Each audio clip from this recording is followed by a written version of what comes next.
दोस्तों नमस्कार, मैं शैलेंद्र कुमार। दोस्तों आज बड़े तकलीफ़ के साथ इस वीडियो को बनाना पड़ रहा है।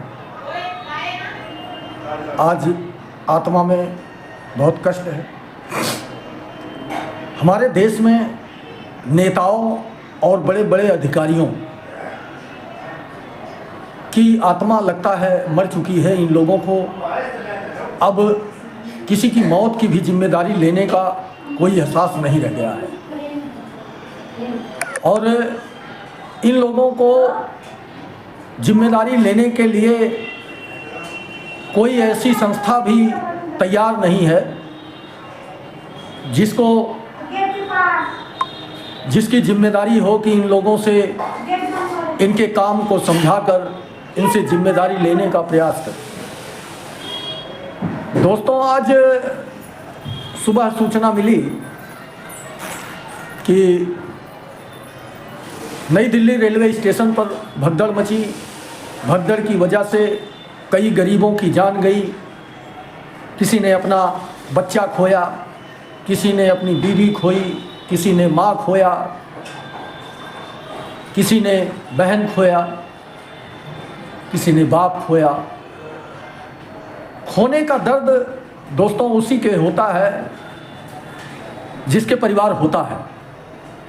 उनको क्या दर्द होगा जिसके कोई परिवार ही नहीं है, जिसने परिवार की कभी कोई जिम्मेदारी निभाने का प्रयास ही नहीं किया, जिसके परिवार की कोई ममता ही नहीं है।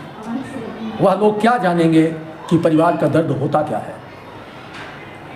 जिसके घर से कोई कमाने वाला चला जाता है, कोई मुआवजा या खेत प्रकट करने जैसा संदेश उसके घर की भरपाई नहीं कर सकता। दोस्तों अब चारों तरफ मौत का तांडव चल रहा है। अभी हम लोगों ने जल्द ही सुना प्रयागराज में भगदड़ मची। भगदड़ की वजह से कितनों की जान गई। संख्या आज तक सरकार सही बताई नहीं, बल्कि जिसने भी सरकार के नाकामियों को खेलने का प्रयास किया, सरकार की नाकामियों को बताने का प्रयास किया, उनको प्रताड़ित किया गया। आज सरकार इस तरह से काम कर रही है, अगर गलती कहीं हुई है, जिन अधिकारियों की गलती हो उन अधिकारियों को सजा मिले। लेकिन आज की सरकार दूसरे पैटर्न पे काम कर रही है। सरकार इस पे काम कर रही है कि अगर सरकार हमारे अधिकारियों ने गलती की है और कोई उस पर आवाज़ उठा दिया, उस पर कार्रवाई होगी, उसको जेल में डाला जाएगा, उस पर मुकदमा लगाया जाएगा, लेकिन अधिकारियों को कुछ नहीं कहा जाएगा। नेताजी मस्त है, मौत होती रहे, कोई दिक्कत नहीं है, किसी मौत से कोई सीख नहीं लेना है। कुछ दिन पहले आप लोगों ने देखा होगा, एक बाबा जी ने प्रोग्राम किया था।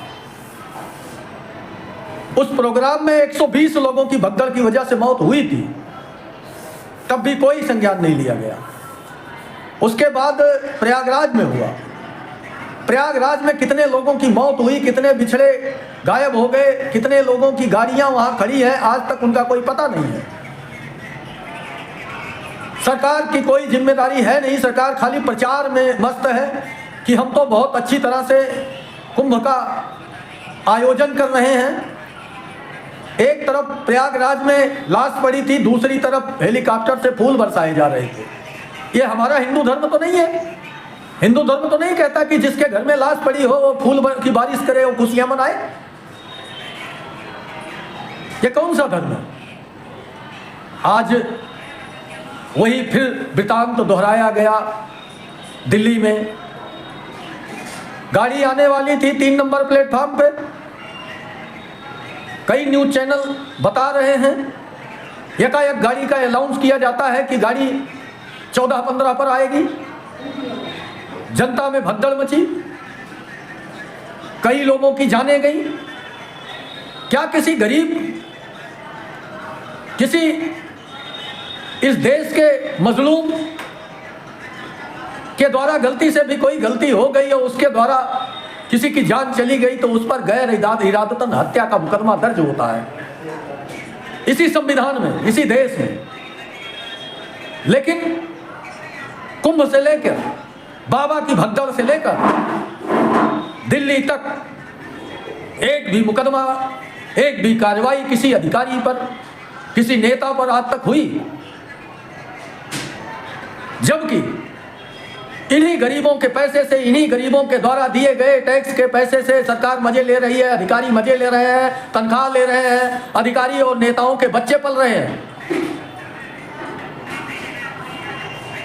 हमें कहते हुए शर्म आती है कि जिस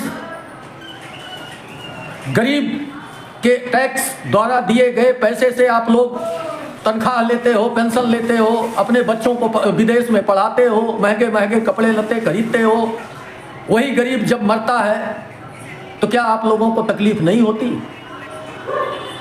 जिसके घर का कमाने वाला मर गया, तुम लाख, 2 लाख, 4 लाख का मुआवजा दे सकते हो, लेकिन उसके घर का परिवार वापस कर पाओगे? ऐसी स्थिति बनती ही क्यों है कि गरीबों की मौत हो और जिम्मेदारी लेने को कोई तैयार नहीं है? खाली तमाशा किया जा रहा है। हर घटना में एक ही प्रयास किया जाता है कि छुपाने का प्रयास।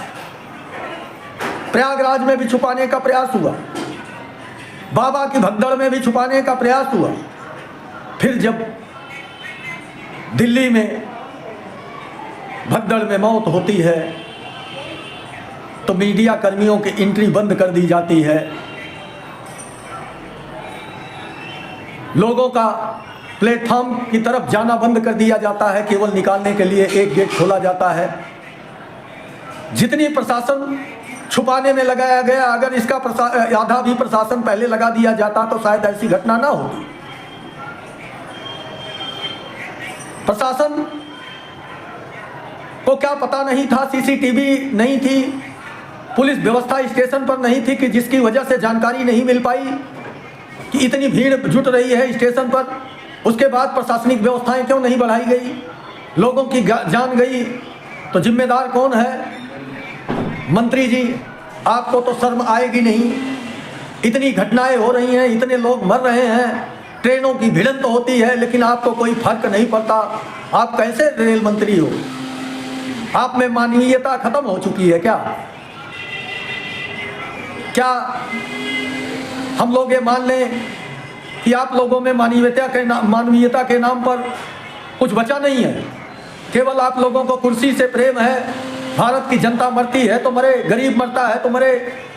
भगदड़ हो, चाहे धार्मिक भगदड़ हो, चाहे सरकार की अव्यवस्थाओं के चलते भगदड़ हो, चाहे अधिकारियों की कमी से भगदड़ हो, हर भगदड़ को छुपाओगे। हर भगदड़ में मरेगा तो गरीब ही। किसी नेता, किसी बड़े अधिकारी के घर से तो कोई नुकसान हुआ नहीं। चाहे जहां भी मौतें हो रही हैं, गरीबों की हो रही हैं। हिंदू मरे, मुस्लिम मरे, सिख मरे, ईसाई मरे, मरता तो गरीब ही है। कोई अमीर थोड़ी मर रहा है। गरीबों की मौत पर कोई आप लोगों को संज्ञान लेने की जरूरत भी नहीं पड़ती। आप लोग कोई कदम उठाने को तैयार नहीं हो। इस तरह से देश के गरीबों की जिंदगियों के साथ क्यों खेला खेल रहे हो आप लोग? ये गलत तरीका है आप लोगों का। सामाजिक संगठन होने के नाते समाज के प्रश्नों को आप लोगों के समक्ष रखना पड़ेगा।